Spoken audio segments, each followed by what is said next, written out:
여러분 오늘 설교 제목이 뭐죠? 여기 써있죠. 옆에 양옆에 써있죠. 보시고 제가 시작하면 한번 선포하면서 같이 한번 외쳐보는 거예요. 시작. 하나님의 서프라이즈. 네. 자, 좀 웃기네요. 왜 웃기지? 하나님의 서프라이즈. 여러분 서프라이즈가 뭔지 아시죠? 영어인데 뭐 이렇게 놀라게 하다 뭐 그런 뜻이 있거든요. 뭐 깜짝 이벤트 같은 걸 뜻하는 건데 뭐 제가 100번 설명해봤자 잘 감이 안 올 텐데요. 그래서 제가 준비한 게 있습니다. 자, 영상 큐. Good morning, everybody.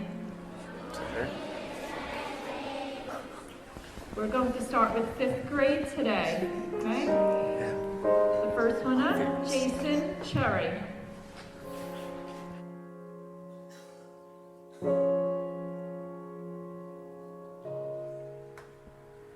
Eric Benson.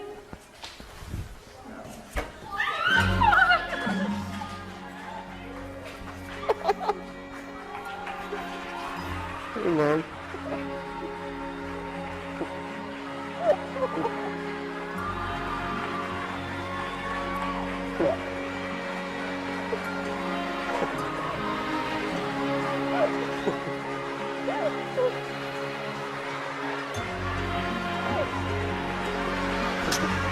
Hey.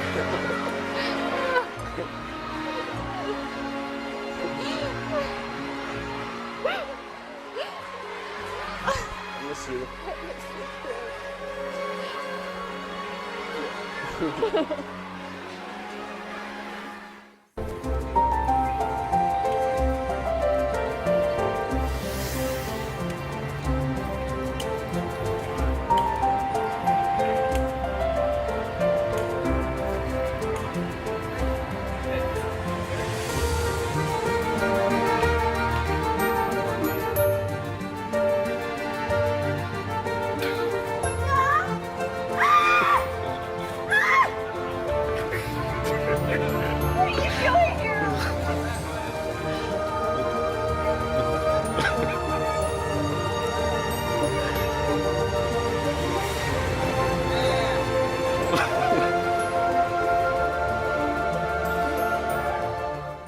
자, 이게 서프라이즈입니다.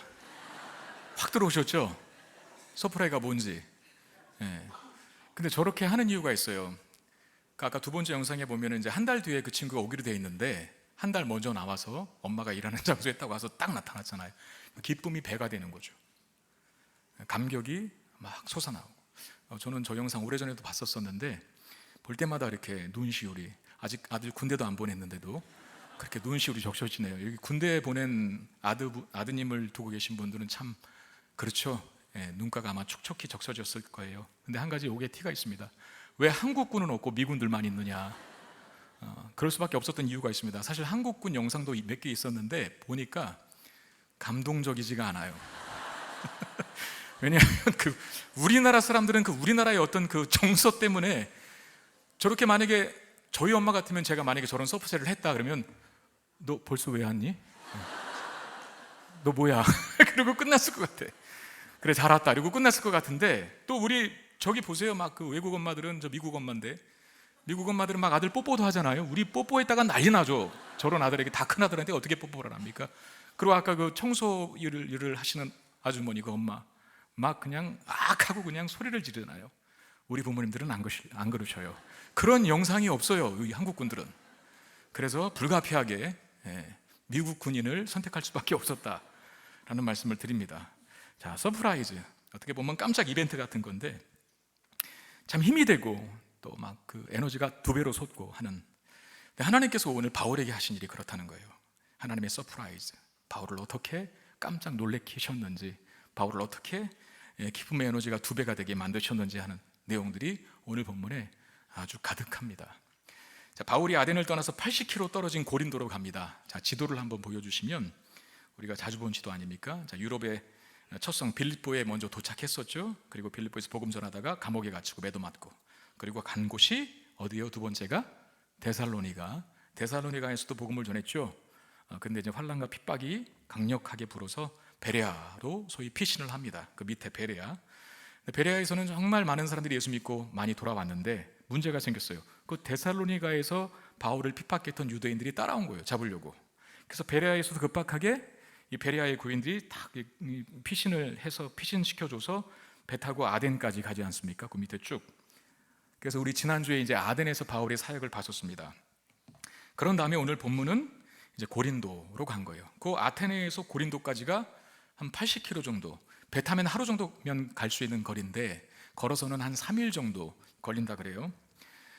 저 고린도를 보면 마치 육지가 바다에 놓인 다리처럼 보이기도 합니다. 자, 조금 정밀한 사진을 보여주시면 이렇게 되어 있어요. 저기 글씨로 고린도 지협이라고 되어 있잖아요. 사실 이게 이 한글 번역이 맞는지 모르겠는데 원래는 이 지도가 영문 지도예요. 그래서 제가 AI한테 넣고 한글로 바꿔달라 그래서 이렇게 된 거거든요. 그래서 좀 글씨가 맞는지 어쩐지. 그 사로닉만이라는 만이 있습니까? 그 밑에 이게 맞는 거예요? 고린도 위에 고린도만, AI가 한글을 잘 번역을 못 하더라고요. 잘 못 읽더라고요. 그래서 제가 이걸 자꾸 마음에 걸리는데 그 사로닉만과 고린도만의 가로지르는 그 육지, 마치 대륙과 대륙을 연결하는 다리와 같은 역할. 이게 이제 거기 써 있는 대로 고린도 지협. 그러니까 지금 우리가 미국하고 이란 전쟁 때문에 호르무즈 해협이라는 말을 많이 듣잖아요. 지협과 해협은 서로 반대겠죠? 해협은 뭐예요? 바닷길을 말하는 거, 바닷길. 양옆에 육지, 바닷길을 통해서 이제 난 마치 해양 도로와 같은 게 해협이고, 또 바다를 가르는 대륙과 대륙을 연결하는 다리와 같은 역할을 하는 게 지협입니다. 그 고린도 지협을 지나서 그 밑으로 뚝 들어오면은 바로 그 앞에 빨간색으로 고린도라고 써 있죠. 근데 그 옆에 보면은 디올 코스라고 빨간 글씨로 되어 있을 거예요. 그 사이에, 움푹 파인 그 사이에 그 짧은 육지 거리, 그 디올 코스가 뭐냐면 이게 그리스어로 가로질러라고 하는 뜻인데, 그러니까 지역을 가로질러서 배나 화물을 육로로 옮기는 돌길 운송로를 말합니다. 자, 사진을 한번 보시면 배가 만약에 저 사로닉만에서 고린도만으로 갈 때 이렇게 삥 돌아서 한참 가야 되거든요. 땅을 못 가니까. 그러니까 한참 돌아가면 시간도 많이 걸리고 가다가 이제 해적들도 만나게 되고 위험이 있어요. 그래서 그 육지는 다리처럼 그 다리만 가로질러 걸리면 바로 고린도만으로 건너갈 수 있는 거잖아요. 그래서 철로를 놓은 거예요, 이 사람들이. 야, 저 1세기 당시 어떻게 이렇게 했는지 모르겠어요. 그 사람들이 이렇게 끌고 가지 않습니까? 그 배를 철로에 얹혀서. 그게 이제 이 디올코스라고 하는 그런 길이죠. 그리고 아까 앞에 다시 한번 보여주시면 지도를 보면은 이 고린도에는 두 개의 거대한 항구가 있습니다. 그러니까 고린도만 쪽과 사로닉만 쪽에 각각 하나씩. 서쪽은 레카이온이라고 하는 아주 유명한 항구고, 그 다음에 더 유명한 그 동쪽 밑에 있는 겐그레아라고 하는 항구가 있어요. 그러니까 여러분, 이때 당시에 항구 도시들은 굉장히 무역이 발달한 동네고, 무역이 발달하니까 사람들이 많이 몰리고, 사람들이 많이 몰리니까 돈도 많은 도시일 수밖에 없는 겁니다. 더군다나 유명한 항구가 두 개나 보유했으니까 고린도는 그때 당시에 그래서 세계를 연결하는 중앙시장 같은 역할을 했다라고 그렇게 말할 정도였어요. 중앙시장, 세계를 연결하는 중앙시장. 해마다 또 수십만 명에 이르는 사람들이, 그 종교적 순례객들이죠. 종교 순례객들이 그 고린도 땅을 수십만 명이 방문을 했고, 또 2년에 한 번씩 열리는 마치 이제 올림픽에 버금가는 이 고린도에서만 열렸던 이스미안이라고 하는 경기가 있습니다. 올림픽 정도까지의 규모는 아닌데 2년마다 한 번씩 열려서 서로 이제 막 운동 경기를 하는, 거기에 이제 육상이라는 종목, 레슬링이라고 하는 종목, 그다음에 권투, 그다음에 전차, 뭐 승마, 이런 경기를 열린, 그런 경기가 열린 도시가 바로 고린도인데, 우리가 본문 봤지만 아까도 나중에 제가 이야기하겠지만 우리 본문에 그 천막 만드는 사람들이 있었다 하지 않습니까? 바울도 천막을, 텐트 메이커 그 일을 하는데, 고린도에 텐트 메이커들이 많았던 이유가 있어요. 고린도에 천막 장사가 잘 됐던 이유가 있어요. 그 올림픽 비슷한 경기 때문에 그래요. 우리도 체육대회 할 때 천막 치잖아요. 똑같아요. 그런 식이에요. 그래서 천막이 많이 팔렸어요. 그래서 천막을 만드는 일로 생계를 꾸려가는 사람들이 고린도 땅에 특별히 많았다는 거죠. 자, 바울이 고린도로 간 이유를 한번 생각해 보시길 바랍니다. 바로 그 고린도가 가진 그런 특성들 때문이거든요. 세계를 연결하는 중앙시장이니까 이 도시 저 도시에서 사는 사람, 이 나라 저 나라에서 사는 사람들이 무역을 위해서 많이 왔을 거고, 또 심지어는 이스미안 경기, 올림픽 비슷한 이스미안 경기가 열림으로 세계 많은 사람들이 선수로서도 또는 응원객으로서도 모일 수 있는 곳이기 때문에, 야, 여기다가 복음 하나 떨어뜨리면 퍼져나가는 건 삽시간 문제겠다, 시간 문제겠다, 그런 계산을, 어떤 선교적 전략, 계획을 가지고 고린도 땅으로 간 겁니다. 그런데 고린도는 사실상 그렇게 쉽게 복음이 전파될 수 있는 곳은 아니에요. 그 상태가. 왜냐하면 온갖 쾌락이 난무하는 도시고, 여러분, 돈 많은 도시들이 항상 그런 거 있잖아요. 사람들이 돈이 많으니까 뭔가 더 쇼킹하고 쾌락적인 것들을 계속 찾게 되거든요. 그러니까 쾌락이 난무한 도시고 특히 성적인 타락으로 이름을 날린 도시이기도 했습니다, 이 고린도가. 여러분 아시는 대로 사랑의 여신이라고 불리는 아프로디테 신전이 고린도에 있고요. 그 아프로디테에 근무하는 종교적 창녀 신전 여사제라고 하죠. 1000명에 육박했다라고 하는 기록이 있습니다. 이 사람들이 매춘 사업을 위해서 그 도시로 들어가서 몸을 파는 일을 했었던 거죠. 그게 하나의 신을 기쁘게 하는 제의적 의식이라고 그렇게 믿고. 자, 고린디아조라고 하는 말이 있습니다. 고린디아조라고 하는 말은 그 문자의 뜻은 고린도 사람처럼 행하다라고 하는 말이거든요. 고린디아조. 그런데 아유, 저 고린도 사람처럼 행동하는 사람 같으니라고 하는 건 욕입니다. 무슨 욕일까요? 음행하는 사람이라는 뜻이에요. 아유, 저 음란한 놈, 이런 말이고요. 그 다음에 고린디아이 코라이라고 하는 말이 있습니다. 이건 문자 그대로는 고린도의 아가씨들이라는 뜻이거든요. 근데 고린디아이 코라이라고 부르면 고린도의 아가씨라고 하는 의미를 넘어서 매춘부 또는 창녀, 이렇게 불렸답니다. 그럴 정도로 고린도는 많은 쾌락을 탐닉하는 사람들로 충만했지만 그 중에도 성적인 음란함에 취했던, 음란의 영에 사로잡힌 거죠. 음란의 영이 가득한 동네가 바로 이 고린도라고 하는 도시였습니다. 자, 무역이 발달해서 두 개의 큰 항구가 있었다 그랬지 않습니까? 무역이 발달해서 물질적으로 풍요로운 도시였기도 했고, 또 여신전, 아프로디테 신전 때문에 성적인 쾌락이 만연한 도시가 바로 이 고린도인데, 그런 면에서 바울은 어떤 선교적 전략을 가지고 저기다가 복음 터뜨려 놓으면 세계로 퍼져나가는 것은 시간 문제겠다라고 하는 계획을 가지고 들어갔지만 사실 쉽지 않은 동네. 왜냐하면 여러분, 그렇게 죄에 물들어 사는 사람들에게 가서 거룩하게 사십시오, 교회 나가십시오, 이게 쉽겠냐 말이죠. 우리 주변의 이웃들에게 우리 교회에서 무슨 전도 축제하고 이웃사랑 축제하니까 한번 교회에 와보십시오라고 초청장 주는 것도 사실 쉽지 않아요. 그런데 정말 그런 어떤 퇴폐업소에서 일하는 사람들에게 직접 찾아가서 복음을 전하고 하는 건 정말 쉽지 않죠. 그들이 뭐 문제가 있다는 그 말이 아니라, 여러분 우리 교회도 협력교회 보면 이웃사랑 선교회가 있거든요. 그 이웃사랑 선교회 오늘 그거 썼나? 이웃사랑 선교회가 여기 써놨네. 도시 율락과 취약계층 여성 사역하는 선교회 단체입니다. 동대문에서 그 율락 여성들이 있죠. 율락 여성들을 대상으로 복음 전하고 그들과 함께 예배드리는 일을 하시는 목사님을 제가 알거든요.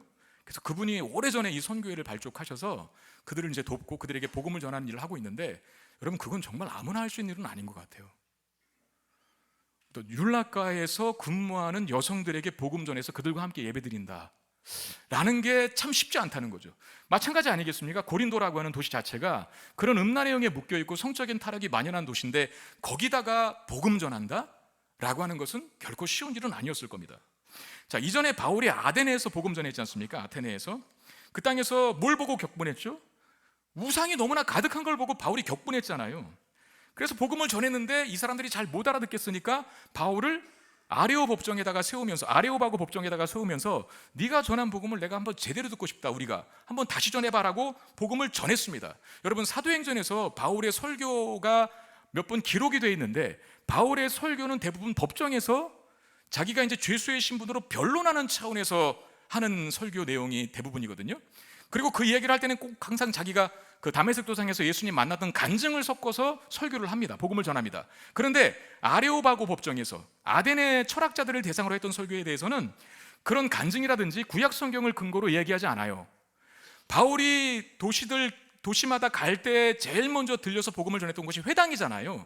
회당에는 누가 있습니까? 기본적으로 회당에는 누가 있습니까? 김포 시민이 있어요? 누가 있습니까? 유대인들이 있습니다. 유대인들은 구약 성경을 알아요, 몰라요?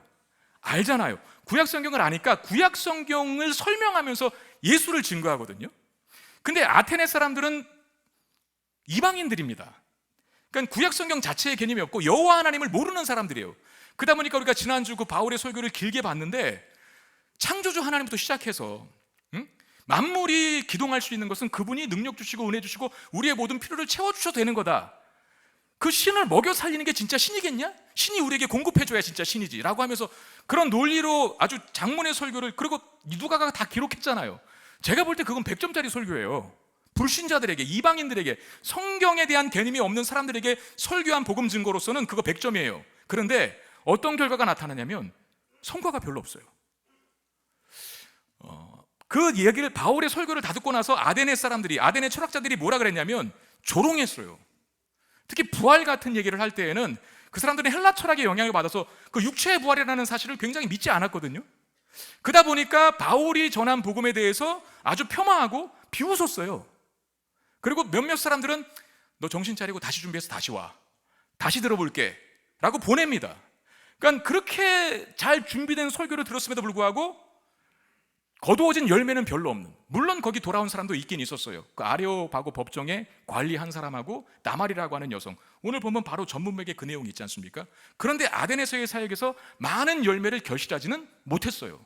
여러분, 바울에게 있어서 그러면 이 아덴에서, 아테네에서의 사역이 참 힘들었을 것이다라고 하는 생각이 금방 들죠. 더욱이 이제는 이제껏 늘 동역자들과 같이 도시에서 복음을 전했는데 지금 아테네에서부터는 혼자였지 않습니까?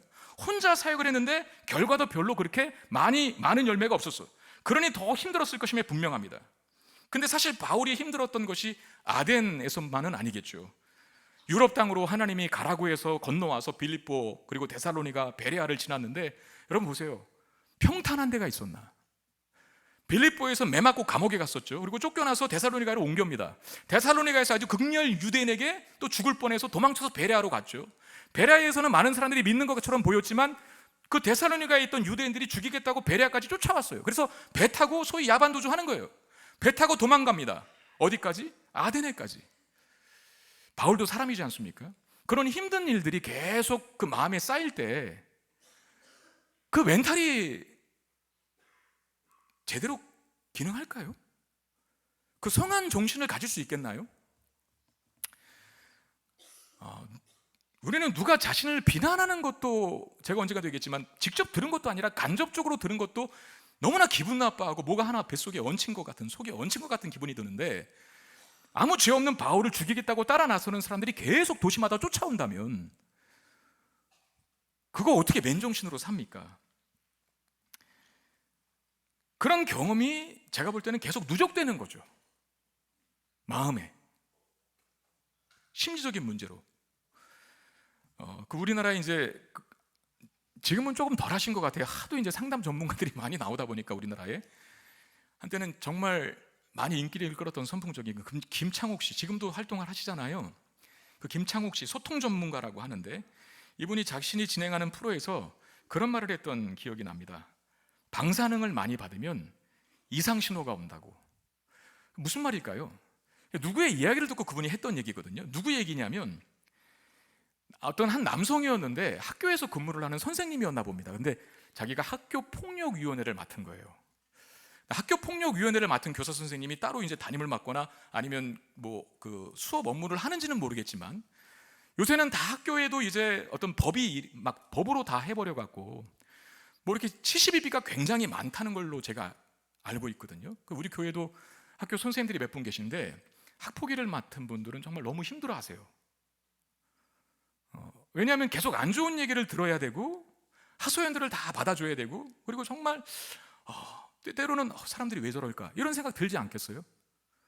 근데 그 남자 게스트가 그런 얘기를 했더니 김창욱 그 씨가 하는 말, 방사능 많이 받으면 몸에 이상신호 온다. 그래서 관리를 잘 하셔야 됩니다 라고 말하더라고요. 그래서 제가 한 번 더 생각해 보니까, 이제 상담을 하시는 혹시 직업을 가지고 계신 분이 여기 계신지 모르겠지만, 사실 내담자들이 소위 어떤 그 건강한 상태에서 오시는 내담자는 없잖아요.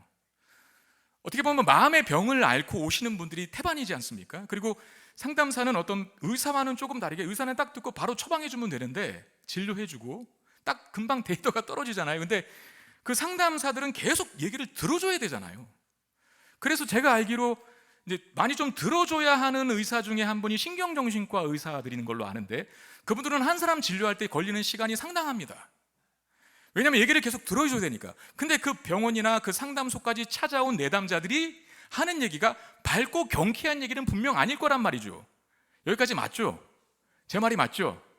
저기 지금 말 조심하려고 엄청 애를 쓰고 있거든요. 아까 제가 무슨 제정신이 아닌 사람들이 왔다라고 얘기했나 봐요, 2부 때. 그래서 어떤 분이 그러면 상담하는 사람들은 다 제정신이 아닌가 그러고 내려가셨대요. 제가 지금 말 조심하고 있는 거죠? 그래서 제가 그분한테 미안하다고 전달해달라고 저한테 그 얘기를 해주신 분한테 문자를 넣었어요. 앞으로 조심하겠다고, 실수 안 하겠다고. 제가 지금 실수 안 했죠? 네. 일단 경쾌하고 밝은 분위기 속에서 상담을 하는 사람은 없다는 거죠. 근데 상담하는 상담사들은 그 약간 어둡고 힘든 얘기를 계속 들어줘야 되는 거거든요. 야, 저게 멘탈 관리가 가능할까? 근데 그게 계속 쌓이면 이 김창구 씨가 얘기한 것처럼 방사능 많이 받으면 몸에 이상 신호가 오지 않나요? 제가 그 경험했다고 그랬죠. 제가 부목사 때 우리 교구에 장례가 났는데 그때만 해도 장례 화장장이 많지 않아서 저 벽제 화장장을 갔는데 2시간을 보통 기본으로 기다려야 합니다. 화로에 들어가기까지. 근데 기다리는 시간이 지루하니까 밖에 나와서 바른 줄 세려고 서 있는데 계속 이제 운구행렬 이게 하는 거예요. 어떤 사람은 자식이 죽어서 통곡하고, 어떤 사람은 남편이 죽어서 통곡하고, 어떤 사람은 아내가 죽어서 통곡하는데 제가 그걸 계속 보고 있었어요. 근데 마음이 막 저도 막 북받치고 요동치고 동요하고 막 그러더라고요. 아, 얼마나 안타까울까. 이 속으로 아무도 모르는 생판 남이지만 그게 마음에 켜켜이 쌓인 걸 모르고, 목사님 이제 우리 차례 됐어요, 우리 차례 됐어요 해서 이제 운구를 하고 화로에 그 교구 관련된 분의 그 고인이 이제 거기 들어가고, 그런 다음에 이제 하관 예배를 거기 바로 그 화로 앞에서 드렸었거든요. 옛날에는 예배를 드리는데 예배를 못 드리겠는 거예요. 눈물이 나서. 근데 우리 교구 성도님이 당한 상 때문에 슬퍼서 우는 게 아니라 그게 쌓인 거예요. 본 게. 그러니까 찬송가를 불러도 눈물이 나고 말씀을 들어도 눈물이 나고, 눈물이 나서 못 하겠는 거예요. 나중에 제가 얼마나 창피하든지 그분한테, 우리 교구 성도님한테 너무 죄송한 마음이 있고. 제가 이 이야기를 드리는 이유는 단 하나예요. 바울의 심리를 한번 생각해 보라는 거예요. 바울이 기계입니까? 로봇인가요? 감정이 없는? 빌립보에서 당하고, 데살로니가에서 당하고, 베레아에서도 당하고, 아덴에서도 당했어요. 그리고 고린도에 왔거든요. 이 사람이 심리 상태가 어떨지를 한번 생각해 보자는 거죠. 이제 겪은 힘든 일이 바울에게 누적되었을 겁니다. 그래서 고린도로 올 때쯤에는 제가 볼 때 최상의 컨디션은 아니었을 것 같아요. 영적으로. 그 영적 컨디션도 최상이 있고 최하할 때가 있지 않습니까? 뭐 부흥의 시기에 내가 있을 수 있고 약간 영적 침체기에 있을 때도 있잖아요. 아마 바울은 영적 침체기에 있지 않았을까요? 근데 제 말이 틀린 게 아닌 게 바울이 직접 말했어요. 뭐라고 하냐면 고린도전서 2장 3절에 보니까 내가 너희 가운데 거할 때에, 고린도가에 갔을 때 얘기를 하는 거예요. 내가 너희 가운데 거할 때에 약하고 두려워하고 심히 떨었다 라고 하는 말을 하거든요. 그 약하고라고 하는 말이 몸이 약해졌다는 말이 아닙니다. 원어로 정확히 보면 마음이 약해진 거예요. 마음. 우리식으로 말하면 뭘까요? 마음의 병이 든 거예요. 더 구체적으로 말하면 영적인 다운이 온 거예요. 침체가. 그러니까 고린도에 왔을 때에는 바울이 막 심령이 부흥하고 내가 저 땅에 복음을 전해서 저 땅을 변화시키리라고 하는 어떤 기대보다는 안전하면 안 되니까. 왜? 저기가 그래도 세계를 연결하는 시장이니까. 내가 복음 전하면 이조듯이 더더시로 펼쳐나가는 건 시간 문제니까 전략과 계획에 따라서 몸은 참 힘든데 간 거죠. 그러면 이런 생각을 할 수 있어요. 바울이 고린도에 갔지만 고린도에서 오래 머물 생각이 없었을 계획을 가지고 있었어요. 내가 고린도에 가지만 그 도시에는 내가 오래 머물지는 않으리라 라고 하는 생각을 하고 갔을 수 있다는 거죠. 그런데 오늘 본문에 보면 바울이 고린도에 얼마나 머물렀다고 합니까? 우리 마지막 구절에 뭐라고 써있죠? 11절에 얼마나 머물렀어요? 1년 6개월을 머뭅니다. 이게 왜 웃기냐면 이제껏 바울이 1년 6개월 머문 데가 없어요. 그 수리아 안디옥이라고 하는 그 안디옥 교회, 바울과 신라를 파송해 준 그 파송교회, 본부와 같은 교회에 2년 있는 게 전부 최고예요. 그걸 빼고는 이제껏 바울이 그냥 몇 달, 몇 개월 정도였지 1년 6개월을 한 도시에 머물면서 복음을 전하고 말씀을 가르친 적은 없었다는 거죠. 그 힘든 땅에서 어떻게 그게 가능했을까? 자, 오늘 본문 2절입니다. 아굴라라는 본도에서 난 유대인 한 사람을 만나니 글라우디오가 모든 유대인들을 명하여 로마에서 떠나라 한 거요. 그가 그 아내 브리스길라와 함께 이달리아로부터 새로운지라 바울이 그들에게 가매 그랬습니다. 자, 바울이 고린도에서 누굴 만났다 합니까? 우리 이름 익숙한 이름일 수 있잖아요. 어떤 분들에게는 브리스길라와 아굴라 부부. 바울은 다른 편지에서 브리스가라고 했는데 같은 인물입니다. 브리스길라와 아굴라 부부를 만나는데 오늘 이 본문에서 이 두 부부를 어떻게 소개하고 있습니까? 로마에서 추방당해서 고린도로 오게 된 부부로 소개하고 있어요. 자, 고대 로마 역사가인 수에토니우스라고 하는 사람이 있는데 그 사람이 이제 역사가다 보니까, 로마의 역사가다 보니까 이제 그 로마 황제의 어떤 그 기록들을 다 일들을 기록을 했나 봐요. 그게 이제 황제의 삶이라는 책이었는데, 거기에서 이 사람들이 왜 쫓겨났는지, 로마 땅에서 그 이유를 이렇게 얘기합니다. 자, 보세요. 한번 자막.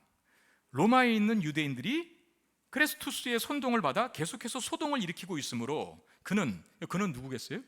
클라우디우스 황제, 로마 황제 클라우디우스는 유대인들이 로마에서 자치를 감추도록 했다. 왜 그랬다고요? 크레스투스라고 하는 사람 때문에 자꾸 유대인 사회에서, 로마에 머물고 있는 유대인 사회에서 자꾸 논쟁과 언쟁과 급기야는 싸움과 소동이 일어나는 거예요. 그 크레스투스라고 하는 사람이 누굴까? 그리스도예요. 예수. 그러니까 이미 로마 땅에는 복음이 전달됐고 복음이 전해졌고 복음을 받아들인 유대인이었고 복음을 받아들이지 않는 유대인들이 있었는데, 유대인들이 회당에 같이 모일 것 아닙니까? 성경을 막 해석하는데 어떤 사람은 메시아를 다른 거로 해석을 하고 어떤 사람은 그 메시아가 바로 예수다라고 설명을 하는 거예요. 그랬더니 예수가 맞네, 예수가 아니네, 메시아는 예수네, 메시아는 예수가 아니네라고 하면서 격렬한 논쟁이 일어나고 점점점 큰 소동으로 자꾸 번지게 되는 거죠. 그게 누구 귀까지 들어갔냐면 황제의 귀까지 들어가요. 유대인들이 자꾸 소동 일으킨다는. 그래서 클라우디우스가 유대인 추방령을 내리는 겁니다. 유대인들은 로마 땅에 거하지 못하게 해라. 그 피해를 누구도 받았냐면 로마에 살고 있던 브리스길라와 아굴라 부부도 받아서 어디로 왔다고요? 로마에서 멀리 있는 고린도 땅에 정착하게 된 거예요. 고린도 땅에. 그러니까 브리스길라와 아굴라 부부는 자신들이 살던 곳에서 추방당한 피난민이었다는 거죠. 그래서 고린도에 정착하게 된 건데 여기서 바울을 만나게 되는 겁니다. 여러분 보세요. 이 부부가 로마 땅에서 잘 살다가 추방당했잖아요. 추방당해서 온 땅인 고린도에서 바울을 만납니다. 그 위대한 바울을. 사실 이들의 삶이, 이 부부의 삶이 이제 바울 만나고 달라지거든요. 180도로. 엄청나게 존귀한 삶을 살아가는데 참 바울을 만난 게 얼마나 큰 복일까, 그런 생각을 해봅니다. 여러분, 우리도 정말 훌륭하고 위대한 사람을 내가 실물 영접한다는 것에 있어서 대단한 어떤 자부심, 또 감개무량한 그런 마음들을 갖고 있지 않습니까? 바울은 막 병든 자를 벌떡벌떡 일으키고, 바울의 손수건 하나로 병든 자가 치유받고, 안진병을 일으키고 놀라운 기적을 1차, 2차 전도여행 때 했던 사람 아닙니까? 그런 사람을 이 브리스길라와 아굴라가 로마 땅에서 쫓겨난 고린도에서 만나게 된 거예요. 제가 한 지난달이었나 몇 주 전이었는데 어느 한 권사님이 저에게 재밌는 얘기를 했어요. 내가 꿈에 나왔대. 꿈에. 제가 그 권사님 꿈에 나왔대요. 그 권사님 여기 앉아 계신지 모르겠는데 그 꿈에 나왔는데 무슨 생각이 들었냐면 복권 사야 된다는 생각이 들었대요. 제가 돼지입니까? 복권 사기. 근데 그분은 이제 자기 본인 꿈에 전지효 목사님 나왔으니까, 자기가 너무 좋아하고 존경하는 전지효 목사님 나왔으니까 이건 복권이라도 하나 사라는 사인인가 보다 하고 복권을 사야 하냐라고 남편에게 물어봤더니 남편이 말렸대요. 목사님 복권 사는 거 별로 안 좋아하실 것 같으니 사지 말라고 해서 안 샀다고 하는데, 여러분 제가 뭐라고, 저가 직접 만난 것도 아니고 꿈에 한번 나왔다는 거 하나로 복권 살 생각을 한다면, 하물며 사도 바울을 직접 만난 두 부부는 어땠을까 하는 거죠. 어쩌면 이 부부는 로마 땅에서 추방돼서 고린도로 온 거거든요. 그런데 횡재했죠. 바울을 만났으니까. 제가 부임 초기에는 한 2년 정도까지는 등록 신방을 다 다녔어요. 등록하신 성도님들 가정을 다 다니면서 신방을 했는데 이사 오신 분들이 많았거든요. 근데 이사 오신 분들의 중년 이상들은 대부분 다 내가 서울에 살았어야 되는데, 그리고 서울에 살고 싶었는데 어쩔 수 없이 열로 이사를 오게 됐습니다라고 하는, 좀 안 좋은 목적과 안 좋은 이유 때문에 이사를 오게 되었다라고 하는 내용을 이야기하는 분들이 많았어요. 그래서 제가 그분들에게 늘 하던 얘기, 너무 슬퍼하지 마세요. 김포 성문교회 만나게 하려고 그런 어려움들을 허락하셔서 여기까지 인도하신 겁니다. 그랬더니 아이고 맞다고 그 마음 변치 않았으면 좋겠는데, 우리 인생의 때로는 시련, 고난이 어떻게 보면 고난으로 끝나는 게 아니라, 이 브리스길라 아굴라 부부가 고린도 땅에 와서 피난민이잖아요. 그 고린도 땅에서 바울을 만난 거. 이 부부는 바울 만난 후에 전혀 다른 인생을 살거든요. 횡재했죠. 바울 만났으니까. 바울도 마찬가지 이 부부가 고마운 사람입니다. 왜냐하면 이 사람들에게는, 이 브리스길라 아굴라 부부에게는 바울이 복음 전했다는 말이 없어요. 왜냐하면 이미 예수를 믿고 있었던 사람들이었을 것으로 봅니다, 이 두 부부가. 근데 그 무거운 마음을 안고 고린도 땅을 밟았는데 예수 믿는 사람을 만났어. 여러분 성교 가보셔서 아시겠지만 그 이영만리 타국에 같은 하나님을 찬양하고 같은 예수를 믿고 있는 사람들을 보면 나와 아무 관계가 없지만 굉장히 큰 위로가 됩니다. 그리고 막 도와주고 싶고. 그래서 한국 사람들이, 한국 성도님들 성교 가면 항상 주머니 탈탈 털고 오세요. 왜 그럴까요? 그 사람들 내 동생도 아니고 뭐 친척도 아니거든요. 그런데 같은 예수를 믿는다는 거 하나만으로도 영적인 식구가 이미 돼버린 거야. 바울이 고린도 땅에서 이 브리스길라와 아굴라 부부, 예수 잘 믿는 이 두 부부를 만났습니다. 그리고 이 부부가 같이 삽시다, 우리 집에서 같이 생활합시다 라고 방을 하나 내주고 같은 일까지 하게 만들어줘요. 그래서 하게 된 일이 뭐라고요? 이 브리스길라 아굴라 부부가 했던 일, 천막 만드는 일. 바울도 그 일을 합니다. 자, 여기서 질문, 바울이 어떻게 천막 만드는 일을 하게 됐을까? 라고 하는 건데, 여러분 천막 만드는 일은 아무나 하는 게 아닙니다. 그것도 뭐 우리식으로 말하면 라이센스가 있어야 되는 거거든요. 바울의 고향이 어디입니까? 길리기아 다소입니다. 그러니까 길리기아를 경기도라고 하면 다소는 김포시가 되겠죠.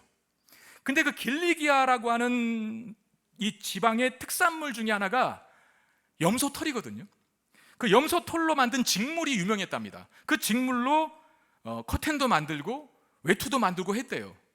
근데 바로 그 길리기아, 그 염소털 직물이 유명한 그 길리기아 안에 있는 다소에 바울이 살고 있었어요. 어렸을 때부터 태어나서 살아갔는데, 이게 이제 바울로 하여금 천막 만드는 자격증을 갖게 만든 건데요. 왜 그러냐면 유대교에서 랍비들은 어떤 가르침을 가르친 다음에 돈을 받는 걸 되게 안 좋게 생각했답니다.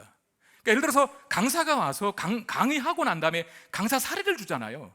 그걸 되게 싫어했대요. 왜냐하면 자기가 가르친 말씀에 어떤 순수함이 떨어질 것 같은 생각이 드니까 돈을 안 받게 했다네요. 뭐 어쩔 수 없이 받을 때도 있었나 봅니다. 근데 좋지 않게 생각해서 어떻게 교육시키냐면 유대인 랍비들은 자기 생업을 하나씩은 갖고 있을 수 있도록 만들었대요. 뭐 어떤 사람은 태권도 학원 할 수 있고, 어떤 사람은 피아노 학원 할 수 있는 거고, 어떤 사람은 보일러 수리, 어떤 사람은 자동차 정비. 이걸 랍비들이 하나씩 갖고 있는 거예요, 라이센스를. 바울은 뭘 갖고 있었습니까? 천막 제조업. 이걸 갖고 있었기 때문에 브리스길라 아굴라 부부를 만났을 때 자기가 같이 그 일에 합류할 수 있었던 겁니다. 여러분 계속 동역자들과 함께 했던 바울입니다. 근데 베레아에서 아덴으로 왔을 때부터 혼자 다녔어요. 동역자들이 얼마나 소중했으면 자신을 아덴까지 데려다준 베레아 성도들에게 그 베레아로 돌아가면 실라와 디모데 좀 빨리 나에게 보내달라고 부탁할 정도였지 않습니까? 그게 우리 17장 15절에서 봤던 내용인데, 근데 이 고린도에서 브리스길라와 아굴라 부부를 만나게 된 거예요. 함께 이들과 생활하면서 함께 이들과 일을 합니다. 이 브리스길라와 아굴라 부부가 나중에 바울에게 어떤 사람이 되냐면, 로마서에 이렇게 밝히는데요. 로마서 16장 3절 4절입니다. 우리 한번 같이 읽어볼까요? 시작. 너희는 그리스도 예수 안에서 그들은 내 목숨을 위하여 자기들의 목까지도 내놓았으니 나뿐 아니라 이방인의 모든 교회도 그들에게 감사하느니라. 잠깐만, 거기 있나요? 그들은 내 목숨을 위하여 자기들의 목까지도 내놓았다. 그들은 내 목숨을 위하여 자기들의 목까지도 내놓았다. 생명을 바쳐서 바울 사역에 동참한 사람들로. 근데 여기 로마서에 이게 쓰여 있잖아요. 그러니까 오늘 본문에서 사도 바울이 브리스길라와 아굴라 부부를 만나고 한 5에서 6년, 5, 6년 정도 지난 시점에 로마서를 쓰거든요. 그 5, 6년 지나는 시간 동안 계속 같이 교제한 거죠. 그러면서 단순히 교제 정도가 아니라 이 사람들이 사역에, 바울 사역에 동참하게 되는데 목숨 걸고 그 사역에 동참해 줍니다. 여러분 어디서 이런 동역자를 만날까? 제가 늘 기도하잖아요. 저도 동역자가 있어야 되거든요. 교회는 혼자 세워갈 수 없지 않습니까? 그래서 제가 늘 새벽마다 기도하는 기도 제목 중에, 저 자신을 위해서, 제 목회를 위해서 하는 기도 제목 중에 하나, 하나님 저에게 동역자를 붙여주세요. 모세에게 허락하셨던 아론과 홀과 같은 기도의 동역자, 다윗에게 허락하셨던 요나단처럼 위로의 동역자, 바울에게 허락하셨던 브리스길라 아굴라, 오네시보로, 실라와 디모데와 같은 사역의 동역자. 그 목숨 바쳐 바울의 사역을 도와주는 그 동역자를 고린도에서 만납니다. 자 보세요. 이 부부는 살던 곳인 로마에서 추방을 당해서 고린도로 왔어요. 바울은 아덴에서 무거운 마음을 갖고 고린도로 왔어요. 어쩌면 둘 다 실패한 인생들처럼 보일 겁니다. 그런데 이 고린도에서 가장 안 좋은 상황이라고 생각했던 그 땅에서 서로에게 가장 존귀한 사람들이 되어줍니다. 이게 하나님의 위로, 하나님의 서프라이즈 아니겠습니까? 고린도에서 누리게 된 이 만남의 축복이 여기 이것뿐만이 아니에요. 5절에 보니까 신라와 디모데가 마게도냐부터 내려오며 바울이 하나님의 말씀에 붙잡혀 유대인들에게 예수는 그리스도라 밝히 증언했다. 자, 드디어 누가 옵니까? 신라와 디모데가 바울에게 합류합니다. 자, 이들이 합류한 것만 해도 큰 힘이 되었을 텐데, 근데 이들이 바울에게 가져다 줄 선물 보따리를 함께 가지고 왔어요. 신라와 디모데가 바울에게 준 선물 보따리가 뭐냐면, 이 사람들이 신라와 디모데가 베레아에 남아 있었지 않습니까? 근데 베레아에 남지 않고 베레아에 남아 있다가 이제 데살로니가도 가보고 빌립보까지 가봤던 것 같아요. 그리고 고린도로 온 건데 바울에게 먼저 이 선물을 줍니다. 바울 선생님 잘 들으세요. 데살로니가 교회 성도들이 지금 잘 자라나고 있습니다. 우리가 가서 확인했는데 그 어린 신자들이 바울이 3개월밖에 못 가르쳤거든요. 그 어린 신자들이 그런 수많은 환난과 핍박 속에서도 믿음을 잘 지켜가며 성장하고 있습니다라고 하는 그 소식을 바울에게 전해준 겁니다. 여러분, 목회자에게 이런 소식보다 기쁜 소식이 어디 있겠습니까? 내가 가르치고 목회했던 성도들이 변화되고 새로워지고 하나님 중심으로 바뀌어가고 있다라고 하는 소식처럼 위로가 되고 보람 있는 내용이 어디 있겠어요? 바울이 자신에게 합류한 신라와 디모데로부터 그 소식을 들어요. 그뿐만이 아니었습니다. 빌립보 교회도 갔던 것 같아요. 빌립보에서는요, 빌립보 성도들이 모아준 헌금을 가지고 와요. 소위 선교 헌금. 그 어린 신자들이 선교 헌금을 모아서 바울 사역에 보탬이 되라고 주고 있어요. 여러분, 선교 헌금은 사실상 아무나 할 수 있는 것은 아닙니다. 여러분 그렇잖아요. 이 중에도 선교 헌금을 드려보지 못한 분도 많았을 것이고 드릴 생각도 없는 분들이 많을 텐데, 맞아요. 어느 정도 믿음이 커야 제가 볼 때 선교 헌금을 할 수 있다고 생각을 해요. 돈이라고 하는 게, 물질이라고 하는 게 그렇게 호락호락한 건 아니거든요. 내 것을 쉽게 남에게 준다? 그건 쉬운 일이 아니에요. 믿음이 있어야 되는 일이. 근데 그 어린 빌립보 교회 성도들이 자신들의 그 헌금을 십시일반하에 모은 돈을 가지고 신라와 디모데의 손에 전달해주고 바울과 함께 선교사에게 쓰라고 소위 선교 헌금을 건네줍니다. 5절 말씀을 여러분 다시 보시면 신라와 디모데가 마게도냐로부터 내려오매 바울이 하나님 말씀에 붙잡혀 유대인들에게 예수는 그리스도라고 밝히 증언했다라고 하는 말이 있거든요. 신라와 디모데가 내려오매 바울이 하나님 말씀에 붙잡혔다 그래요. 이게 뭡니까? 무슨 뜻입니까? 동료들이 합류했으니까 이제 힘을 내서 복음 전하겠다, 이런 뜻도 있지만 또 다른 뜻 하나는 뭐냐면 빌립보 교회가 보내준 선교헌금 때문에 이제는 선교하는 일, 전도하는 일에만 전력하겠다고 하면서 텐트 메이커를 그만둔 거예요. 천막 만든 일을 접은 거예요. 사실 바울이 생계 때문에 또 사역비 때문에 손수 일하면서 선교헌금을 충당했겠지만 본인은 일하면서도 그런 생각 들지 않았을까요? 일이 나쁘다는 게 아니라 원래 이 땅에 온 것은 전도하러 온 거 아닙니까? 선교하는 일에 애쓰려고 왔는데 내가 내 생계와 선교헌금, 선교비 마련을 위해서 이런 일을 하고 있으려니 마음이 찝찝하기도 하고 하나님 앞에 기도하지 않았겠어요? 이런 상황을 좀 개선해 달라고. 근데 빌립보 교회로부터 선교헌금이 온 거예요. 그래 그 일을 그만두고 선교하는 일에 전력을 합니다. 우리 교회도 저희 교회에서 부목사로 4년 동안 사역했던 전성은 목사님을 지금 인도네시아로 파송했어요. 2년 정도 지났습니다. 그래서 2년 동안 지금 자카르타에 있다가 그 자카르타에서 어학 연수 뵙고 이제 언어를 알아야 되니까, 그리고 이제 본격적으로 사역이 시작되는 폰티아나키라고 하는 시골 도시로 들어가거든요. 6월 달에 이사를 해요. 그때부터 이제 거기서 상주하면서 인도네시아 영혼들을 위해 기도하고 또 전도하고 예배하는 일을 계속 할 거예요.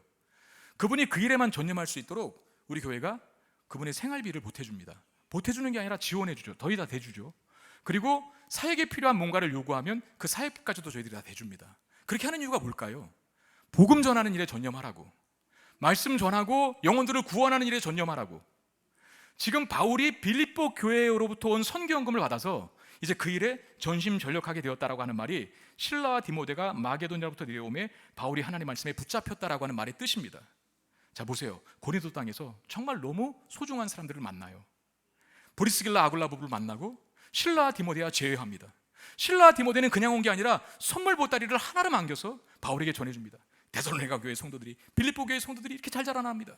빌립보 교회 성도들은 심지어 우리에게 선교훈까지 전달해 줬어요 라고 하면서, 여러분, 내 곁에 있는 사람들이 좋으면요, 그리고 좋은 동역자와 함께 있으면요, 힘든 곳을 버틸 힘을 얻게 됩니다. 교통이 지금처럼 발달하기 전에 영국의 한 어느 언론사에서 런던까지 가장 편하게 갈 수 있는 방법이 뭔가라고 하는 질문으로 명답을 구하는 공모를 했다고 합니다. 명답. 여러분, 명답이 뭘 것 같아요? 제 설교를 맥락 가운데 파악하신 분들은 금방 답을 찾았겠죠. 그 명답은 뭡니까? 런던까지 가장 편하게 갈 수 있는 방법, 가장 친한 친구와 함께 가는 거. 이 답이 1위에 올랐어요. 뭐 전철을 탄다, 버스를 탄다, 택시를 탄다, 자전거를 탄다, 걸어서 간다가 아니라 가장 친한 친구와 함께 가면 그게 가장 편하게 가는 것이다. 그게 1등이 됐어요. 미국 버지니아 대학교의 심리학자 데니스 프로핏이라고 하는 교수가 있습니다. 이 사람이 아주 흥미로운 실험을 했는데 2008년도에 실제 실행한 실험이었어요. 그 실험 참가자들에게 무거운 배낭을 짊어지게 한 다음에 눈앞에 있는 가파른 언덕의 경사도가 얼마나 되어 보이는지, 그러니까 무거운 짐을, 백팩을 지고 경사가 가파른 언덕 앞에 딱 서게 한 거예요. 그리고 그게 얼마나 가파라 보이는지를 답하게. 실험 결과가 이제 참가자들이 어떤 상태에 있느냐에 따라서 다르게 답변이 나왔는데, 자, 혼자 서서, 무거운 짐을 지고 혼자 서서 언덕을 바라본 사람들은 그 언덕의 경사도를 실제보다 훨씬 더 가파르게 봤답니다. 혼자 있는 사람들은 예를 들어서 이 정도 각도밖에 안 되는데 이렇게 본 거예요. 그리고 또 다른 사람들은 이제 평소 신뢰하고 또 의지하는 친구와 함께 서서 언덕을 바라보게 했는데, 그 사람들은 언덕의 경사도를 이런 경사가 아니라 이렇게 봤답니다. 더 완만한 경사로. 저 정도면 내가 갈 수 있겠다라고. 심지어는 친구를 쳐다보지도 않고 그냥 옆에 서 있다는 것을 인지한 것만으로도 언덕이 낮아 보이는 이런 결과가 도출됐대요. 바울에게 브리스길라와 아굴라 부부의 만남, 또 그 곁에 다시 합류한 실라와 디모데, 얼마나 힘이 되었을까. 그게 하나님께서 주신 위로라고, 하나님이 나에게 주신 깜짝 선물이라고 바울이 생각하지 않았을까요? 아마 에너지가 폭발했을 거예요. 그 주신 힘 때문에. 여러분, 일단 하나님 우리에게 일하실 때 사람을 통해서 복을 주시고 또 사람을 통해서 일을 하시거든요.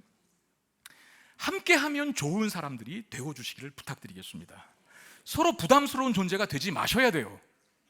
저 사람하고 있으면 좀 부담스럽다, 같이 있기 싫다가 아니라 누구에게서라도 함께하고 싶은 사람이 되도록 노력해야 돼요. 왜? 하나님 대부분 사람을 통해서 일하시고, 만약에 내가 누군가의 관계를 자꾸 막아버리면 어쩌면 내가 축복의 통로를 막는 그런 행동을 하고 있는 수도 있는 거거든요. 그 축복의 통로를 막는 게 뭡니까? 미워하고 배척하고 무관심하게 굴고, 정말 그렇습니다. 교회 안에서도 보면 어쩌면 그 사람이 나에게 브리스길라 아굴라 부부일 수도 있고 실라 디모데일 수도 있잖아요. 좋은 관계 속에 있어야 되는데 그 관계를 자꾸 막아버리면 어떻게 도울 수 있을까? 일단 우리가 여기서 이걸 교훈으로 삼아야 합니다. 자, 바울이 고린도에서 늘 하던 대로 회당에서 복음을 전합니다. 예상했던 대로 바울은 완강한 반대에 직면을 하게 되는데, 자, 6절 상반절에 보니까 그들이 대적하여 비방하거늘 이라고 되어 있습니다. 자, 대적과 비방이라고 하는 말이 같은 비슷한 의미의 단어를 반복해서 사용합니다. 이전보다 훨씬 더 강력한 핍박에 직면했다는 거예요. 근데 이런 상황에서 바울이 어떻게 하냐면, 자, 7절 말씀입니다. 거기서 옮겨 하나님을 경외하는 디도 유스도라 하는 사람의 집에 들어가니 그 집은 회당 옆이라 그랬어요. 디도 유스도라고 하는 사람의 집에 들어갔다는 말은 그 집에서 말씀을 가르쳤다는 뜻이거든요. 디도 유스도, 그 디도라고 하는 이름 때문에 이 사람이 로마 시민권자일 가능성이 높다라고 그렇게 학자들이 해석을 합니다. 이 사람이 자기 집을 개방해 준 거예요. 회당에서 복음을 전했더니 대적과 비난이 난무합니다. 회당 문이 닫혔어요. 못 전합니다. 그랬더니 내 사역이 길은 막혔나? 여기서 내가 포기해야 되나? 이게 아니라 디도 유스도라고 하는 사람이 자기 집에 와서 복음 전하십시오 라고 하면서 자기 집을 내어준 거예요. 그러니까 회당 문이 닫혀서 사역이 끝난 줄 알았는데 디도 유스도의 집의 문을 여셔서 이곳에서 사역하게 만드시는 하나님을 보여준다는 거죠. 어쩌면 회당에서 전하지 못하게 된 것 이상으로 더 좋은 장소를 주셨습니다. 회당과도 별로 멀리 떨어지지 않는 회당 옆이라고 성경이 기록하고 있잖아요. 어쩌면 회당에서도 그 유대인 무리 때문에 직접 나서지는 못해도 바울의 말이 약간 귀에 들어온 사람들도 있었겠죠. 근데 분위기가 그러니까 내가 한번 더 들어보겠다는 말을 못 하는 거예요. 근데 바울이 옮긴 그 유스도의 집에 그 궁금했던 유대인들이 찾아와서 또 복음을 들을 수 있는 것 아닙니까? 어쩌면 상황이 더 좋아진 겁니다. 복음을 듣고 싶어하는 사람들을 대상으로 방해 없이 복음을 전할 수 있게 되지 않았습니까? 집중해서 듣고 막 눈이 초롱초롱하고 귀를 쫑긋 세우고 그런 분위기 속에서 설교를 하면 그 설교자 자체도 굉장히 힘이 날 거예요. 바울이 디도 유스도의 집에서 아마 그런 사건을 경험했을 것이 분명합니다. 그리고 또 하나 놀라운 사실은 회당에서 바울이 강력한 핍박에 직면하지만 그 중에서도 복음을 믿고 세례까지 받은 사람들이 등장해요. 그 중에 한 사람의 이름 8절인데 누굽니까? 회당장 그리스보. 그가 온 지방과 더불어 주를 믿었다라고 하는데 그리스보라고 하는 이름 앞에 있는 게 중요하죠. 뭡니까? 회당장. 회당장이 뭐예요? 그 회당을 관리하고 회당의 모든 업무들을 책임지는 사람인데 유대사회에 가장 영향력 있는 사람 중에 한 사람입니다. 자 보세요. 회당에서는 늘 반대와 핍박에 직면했는데 그 회당에 심었던 복음이 열매가 맺혀져서 회당장이 예수를 믿고 주께로 돌아왔어요. 회당의 일원이 돌아온 것도 대단한데 회당장이 돌아왔다는 것은 뭡니까? 적군의 적장이 항복했다는 거예요. 그 소식을 들었을 때 그 그리스도가 회심하고 복음을 받아들였을 때 바울이 얼마나 기뻤을까를 한번 생각해 보라는 겁니다. 그리고 8절 하반절은 이렇게 기록합니다. 수많은 고린도 사람들도 듣고 믿어 세례를 받았더라 라고. 참 회당의 문이 닫히니까 디도 유스도의 집의 문을 열고 거기서 수많은 열매들을 또 맺게 하시는 이 하나님의 모습. 여러분 어떤 문이 좀 닫혔다고 너무 실망하지 마시길 바랍니다. 하나님이 더 풍성한 열매 맺도록 하기 위하여 더 놀라운 문을 열고 계심을 믿으시길 바랍니다. 그게 우리의 믿음이어야 돼요. 그 믿음 갖고 살아야지. 어떻게 살래요? 제가 언젠가 한번 TV에서 그 과수원을 돌보는 부부를 보았던 적이 있거든요. 먹음직스럽게 자란 열매들이 나무마다 주렁주렁 맺혔습니다. 근데 아내로 보이는 여성이 계속 과일을 따는 거예요. 많이 크긴 했지만 분명히 아직은 수확 때가 아니거든요. 그럼에도 땁니다. 그 행동이 취재하는 사람이 의아해 보여서 그거 왜 따냐고 물어봤어요. 그랬더니 이렇게 답합니다. 극상품 만들려고 딴다고. 그게 무슨 뜻이에요? 그걸 속가내기라고 하거든요. 적과라고 하는 전문 용어를 쓰대요. 그게 뭐 벌레를 먹거나 병이 들어서 과일을 따는 게 아닙니다. 일단 기본적으로 과실수들은 열매를 굉장히 많이 맺으려고 하는 본성을 갖고 있대요. 근데 열매를 많이 맺어버리면 양분이 다 흩어지잖아요. 그러니까 상품 가치가 있는 극상품의 열매를 못 맺는 거야. 다 그만하게 자라난 거죠. 근데 열매를 따버리면 줄어드는 만큼 소위 이제 파이가 파이라 그래 맞나요? 파이가 이제 커진다 해야 됩니까? 줄어듭니까? 해야 됩니까? 지금 제 설교 집중하고 계신 거예요? 잘 듣고 계신 거예요? 자기 몫이 커지잖아요. 열매가 떨어지면 없어져 버리면. 그러니까 이 과실수들이 남아있는 과실수들은 극상품이 되는 거죠. 상품 가치가 판매할 수 있는. 아 그렇구나. 열매가 떨어진다고 해서 슬프고 괴로운 일인 줄 알았는데 남아있는 열매를 더 풍성하게 만들게 하기 위하여 그런 작업을 하는 그 농부를 보면서 하나님도 저렇게 일하시는구나 하는 생각이 들어요. 열매 떨어지는 것 때문에 아파하지만 말고 그 열매를 땀으로 다른 쪽의 열매를 더 크게 만드시는 하나님. 회당의 문이 닫혔다고 낙심하지 말고 디도 유스도의 집의 문을 열어서 더 놀라운 결실을 주시는 하나님을 기억하라는 거죠. 제가 2004년도에 아버지가 1월 3일 날 소천하셨거든요. 많이 슬펐습니다. 왜냐하면 처음으로 가족이 죽은 걸 경험했으니까. 가족이 너무 많이 울었었어요. 근데 그 같은 해 그 1월 28일에 1월 3일에 아버지가 돌아가셨고 1월 28일에 저희 첫 딸이 태어나게 됩니다. 너무나 기뻤어요. 처음 접하는 제 자식이니까. 처음 접하는 제 자식. 아버지가 돌아가시고도 처음 접하는 죽음이었고 딸이 태어난 것도 처음 접한 생명이었어요. 근데 그 처음 접한 생명 때문에 아버지 돌아가신 슬픔이 묻히더라고요.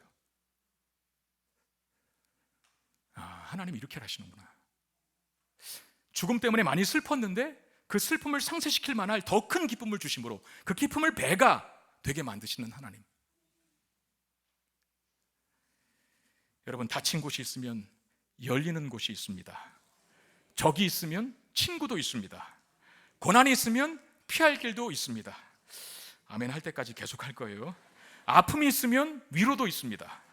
이쪽에서 열매가 없으면 저쪽에서 열매 맺게 하실 줄로 믿습니다. 정말 바울에게 예상치 못한 일들이 고린도에서 벌어지고 있죠.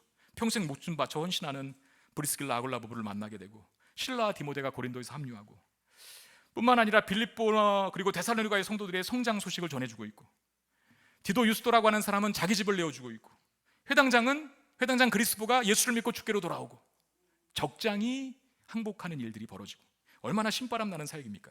그런데 아직 바울에게 힘이 되는 사건은 끝나지 않았어요. 아직 하나가 더 있는데 이게 가장 강력해요. 강력한 위로, 이게 뭘까? 9절 10절. 자, 마지막이니까 한번 같이 읽어보겠습니다. 시작. 밤에 주께서 환상 가운데 바울에게 말씀하시되 두려워하지 말며 침묵하지 말고 말하라. 내가 너와 함께 있음에 어떤 사람도 너를 대적하여 해롭게 할 자가 없을 것이니 이는 이 성중에 내 백성이 많음이라 하시더라. 아멘. 사실 이 말씀 때문에 바울이 고린도에 그토록 1년 8개월 머물 수 있었던 겁니다. 여러분, 다른 쪽에 어떤 사람들 만나는 위로, 놀라운 소식 듣는 위로, 그것도 큰 힘이고 위로겠지만 사실 그 큰 힘과 위로가 영원토록 지속되지는 않잖아요. 기쁜 일이 그 순간에 기쁘고 끝나는 경우들이 얼마나 많습니까? 자식 대학 붙은 거 기쁜 일이죠. 평생 갑니까? 그렇지 않아요. 월급 인상된 거 기쁜 일이죠. 평생 갑니까? 일주일 못 갈걸요. 고급 외제차 산 거 기쁜 일이죠. 한 달 타보세요. 그게 그겁니다. 그래서 말씀이 필요해요. 그래서 말씀이, 물론 지금 우리에게 바울처럼 환상 중에 나타나서 육성으로 말씀을 들려주시지는 않을 겁니다. 그러나 단서도 있어요. 분명히 조건도 있어요. 어떤 전제도 있어요. 그 전제가 뭐냐면 필요한 사람에게 그렇게 할 수도 있어요. 하나님이 지금도 직접 환상 중에 나타나셔서 육성으로 말씀을 들려줄 수도 있다고 저는 믿습니다. 그게 비상섭리겠죠, 하나님의. 근데 통상적으로는 이 지금 기록된 성경 말씀을 통해서 우리에게 말씀 주십니다. 얼마나 좋아요. 보고 싶을 때마다 볼 수 있는 거고, 매일 말씀 들을 수 있는 거고, 볼 수 있고 알 수 있는 거 아닙니까? 매일 말씀을 본다면 그 말씀의 능력이 우리의 삶을 매일 새롭게 하겠죠. 능력 있게 만들고. 저는 그래서 에스겔 37장에 있는 에스겔이 본 마른 뼈 환상이 참 저에게 기도 제목이거든요. 하나님, 제가 설교할 때 성도들이 설교를 듣고 말씀을 듣고 마른 뼈와 같은 영혼을 가지고 왔어도 여호와의 군대로 바뀌어 돌아가기를 원합니다라고. 그 마른 뼈 환상이 그렇게 돼요. 에스겔이 하나님의 말씀을 대언할 때마다 뼈가 말라 비틀어진 뼈가 자꾸 살이 붙고 형체가 생기고 사람의 모양이 되고, 그 다음에 군대가 되는데 나중에 생기가 들어갑니다. 살아있는 군대가 돼요. 근데 에스겔 보고 자꾸 그걸 하나님이 대언하래. 자기 말을 본인이 직접 하시면 되는데 하나님이 왜 에스겔에게 대언하라 했을까? 6번 대언하라는 말이 반복되거든요. 이 짧은 말씀 속에서 에스겔 37장, 네가 직접 체험해 보라는 거예요. 말씀의 능력을. 여러분, 우리가 하나님 말씀 성경을 보면서 말씀의 능력을 체험할 때 고린도보다 더 척박하고 힘들고 어려운 환경에 있어도 우리 힘있게 당당하게 살아갈 줄로 믿습니다. 특히 주님의 말씀 중에 내가 너와 함께 있음에, 이 말씀의 압권이잖아요. 내가 너와 함께 있다. 내가 너와 함께 있다.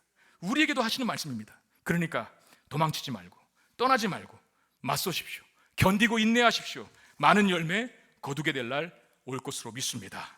어쩌면 기대를 많이 하지 않고 온, 다만 책임감과 사명감만 가지고 온 고린도에서 이런 놀라운 열매와 위로를 경험합니다. 여러분들에게 묻겠습니다. 잘 안 되는 일이 있으십니까? 막히는 것 같습니까? 외롭습니까? 고독합니까? 인생의 짐이 무겁습니까? 고린도 땅에서 바울을 만나주셔서 서프라이즈 해주시고 큰 위로와 힘을 주셔서 생동력 있게 활력 있게 그 땅에서 복음 사역을 감당하게 하신 그 하나님이 저와 여러분들에게도 함께 하심을 믿고 매일을 힘있게 살아가는 저와 여러분들 되시길 주의 이름으로 축원드립니다. 이 말씀 기억하며 찬양합시다. 예수로 사는 인생 책임져 주십니다. 우리의 마음의 고백을 담아서 찬양합시다.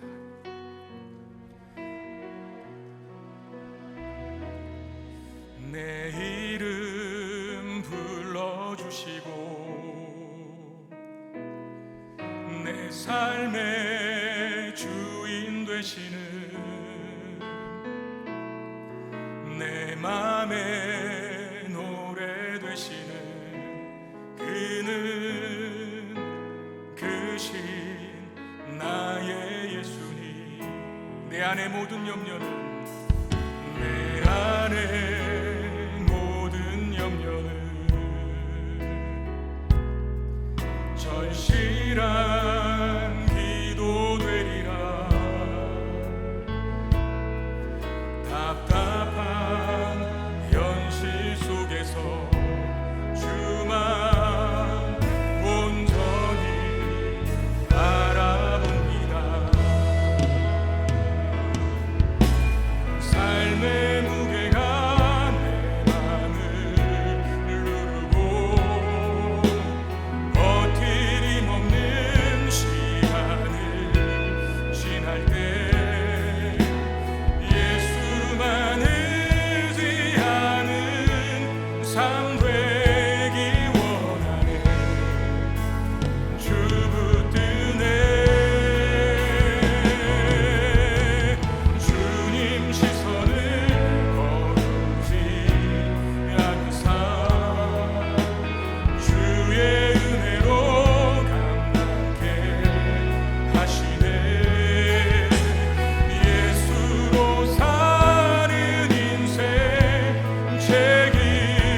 삶의 무게가 내 맘을 누르고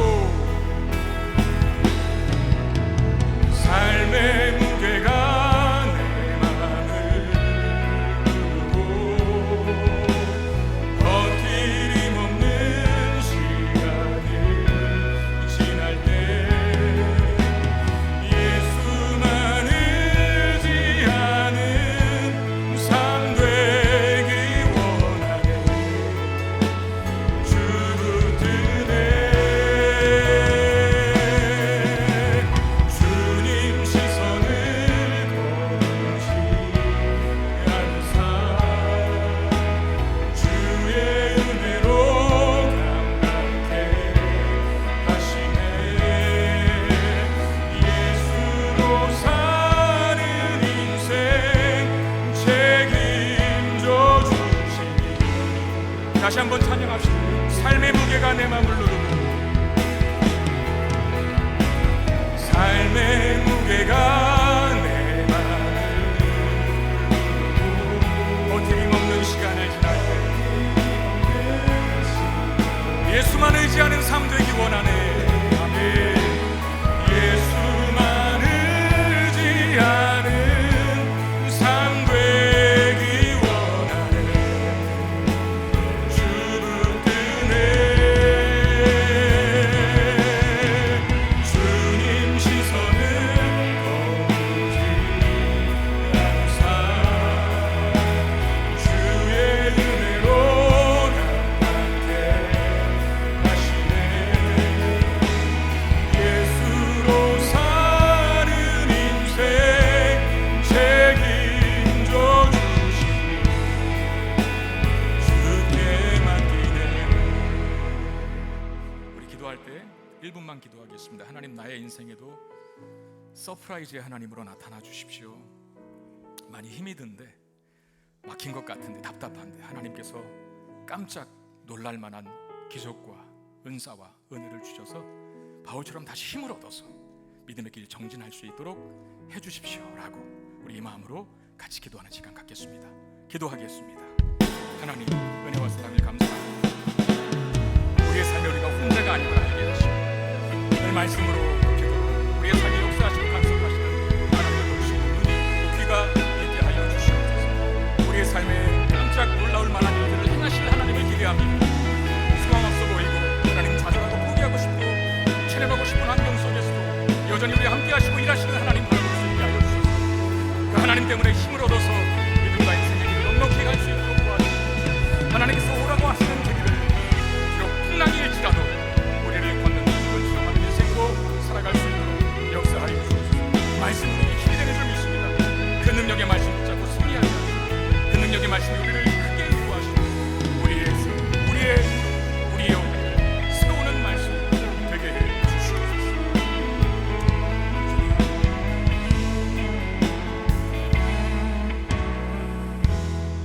하나님, 오늘 바울에게 보여주셨던, 그리고 바울에게 주셨던 이 위로의 선물들을 우리에게도 허락해 주시옵소서. 우리 인생 속에 주님께서 보여주시는, 베풀어 주시는 기적과 은혜와 놀라운 하나님의 사랑의 흔적들을 많이 보게 하시고 경험할 수 있도록 은혜 주옵소서. 특별히 말씀으로 우리가 하나님의 일하심을 보게 되기를 원합니다. 매일매일 하나님의 말씀으로 위로받고 힘을 얻어서 고린도 땅보다 어쩌면 더 척박한 우리의 삶의 환경을 넉넉히 감당하고 승리하며 사는 하나님의 사람들이 다 되게 해 주시옵소서. 귀한 예물을 하나님 앞에 올려드립니다. 주의 나라와 영광을 위해서 존귀하게 쓰여지게 하시고 우리 사랑하는 성도들 어렵고 힘든 시기 속에서도 공급자 되시는 하나님 때문에 그 모든 필요를 풍성하게 누리며 살 수 있도록 은혜 더하여 주시옵소서. 우리 주 예수 그리스도의 이름으로 간절히 축복하며 기도하옵나이다. 아멘.